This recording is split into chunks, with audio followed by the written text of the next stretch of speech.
Robert Abela qiegħed iżarma l-istituzzjonijiet ta' pajjiżna waħda wara l-oħra. Dan intqal fl-editorjal tal-ġurnal The Mult Independent kif ingħad illi wara r-rapport tal-Kummissjoni Venezja li ġiel li l-Gvern Laburista jibda jwettaq ir-riformi, issa jidher li l-Prim Ministru qed jara kif se jżarma l-istituzzjonijiet ftit ftit.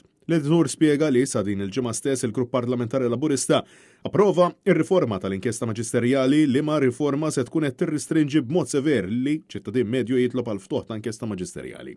Naf il-waqt li l-editur kompla jisħaq illi minkejja r-resistenza mill-Partit Nazzjonalista, professjonisti mis-settur legali u membri mis-soċjetà ċivili, il-Gvern ma wettaq ebda konsultazzjoni fuq din l-emenda.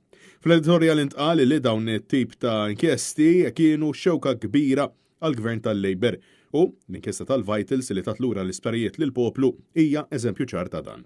Intqal ukoll kif matul dawn il-jiem sar magħruf kif l-istess Robert Abela lura fil-fejk li ta' 20 gerger formalment mal-Kummissarju għall-Standards u fi kliem sempliċi qal li jekk se jkomplu jaqbdu miegħu fuq l-etika kien se jemenda l-liġi hemm ukoll.